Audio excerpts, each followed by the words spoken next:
What is happening, everyone? Hope you're having a fantastic day. Today, let's talk a little bit about the dilemma of cash when it comes to the mortgage lending space. So I've had some numerous conversations with clients, and I just figured this would be very helpful to you in maybe understanding what the repercussions are when you're using cash in the midst of a mortgage transaction. Now, I get it, guys. I know I have a lot of people I've met that cash is king and cash keeps me out of trouble, and me having the cash I need to take care of things and whatever else. And you've got, maybe some cash in a safe at home, or you got some money in a sock in a drawer somewhere. Trust me, I get it. I understand. I know I've met several people that are not really overly excited about the banks right now and so on and so forth. But I want to enlighten you when it comes to mortgage. Cash is not king. Cash is not good in most instances. And so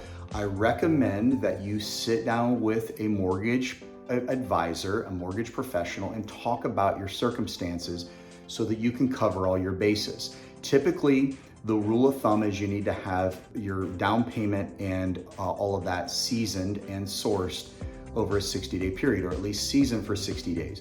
So for example, if you had a large deposit 90 days ago, we're only gonna pull bank statements for the last 60 days, so that deposit will not show up over the last 60 days. We're only looking at that time period. But where we get into problems is where folks will deposit, a few $1,000s in cash. Here's a prime example. I had a client that actually was selling a camper, and they were trying to get it taken care of and closed out. Well, the person that bought the camper from them did not meet the total debt liability, so the rest of it had to come from the borrower in order for that to be paid off completely.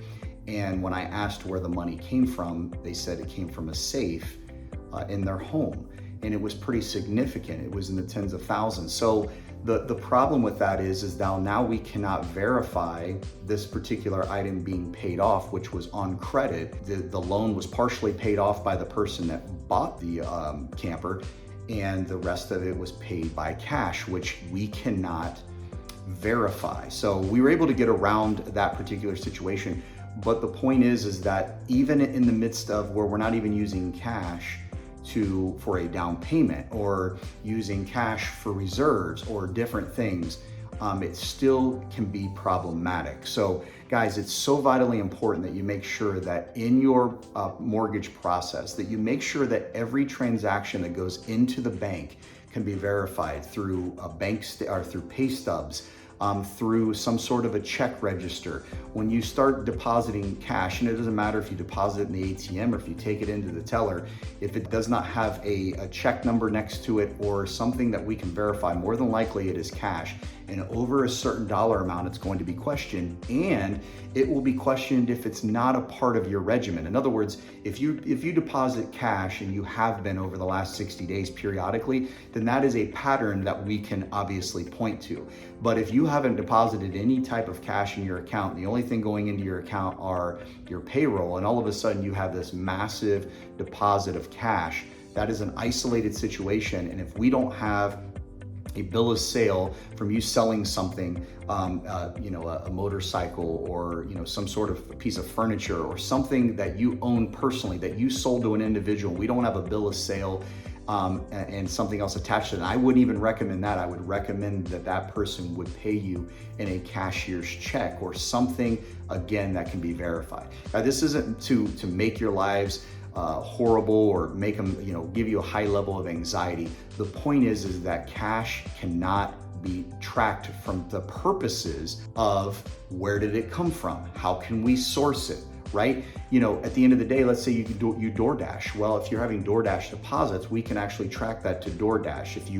If you have deposits for your payroll, we can track that. If you got an inheritance, we can track that. If you got an IRS refund, we can point that to the IRS. If you withdrew money from a 401k, we can show the paper trail of those transactions. But when it comes to cash is not something that can be documented, and it's very, very difficult to get around. So what I would recommend before you make any large types of decisions like that, and moving money, moving cash, doing all of that, you definitely want to sit down with a mortgage professional and figure out a way to structure that properly so that it does not become a problem or a hindrance in the future, okay? So wanted to just talk a little bit about that because it does come up quite a bit in transactions. It comes up in conversations and pre-approvals.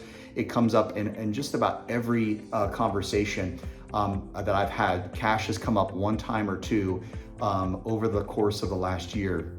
And so I know it's something that's common, that's on people's minds. How do you deal with it? And I know from the perspective of the customer, it's just innocent. You're just doing transactions and you're not really thinking about the process of how is this going to affect my mortgage approval? How is this going to affect how I get approved and get closed on my home loan?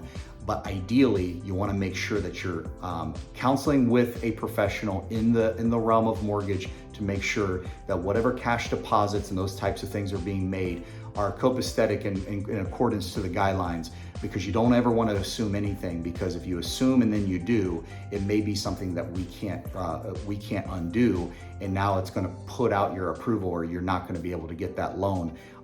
Because there's been situations where that's potentially happened. So hope that's been helpful to you. Remember guys, cash I get is king, and you have the cash, and cash is cash and it's valued, but it cannot be tracked. It cannot be pegged to a paper trail. And so that is the biggest issue, is that we can't create a paper trail from that. And so we can't show you where it came from. And there are multiple ways to deal with this. And we're not going to get into that in this video, but that's why I encourage you to talk to a mortgage professional before you make any rash decisions in regards to cash. Just make sure any decisions that you're making in the midst of the mortgage process, that you run it by your mortgage professional before you do anything, because you never want to do anything that could potentially hinder you from getting that beautiful home that you've already committed to in that contract. So hope that's been helpful. Until next time, bye for now.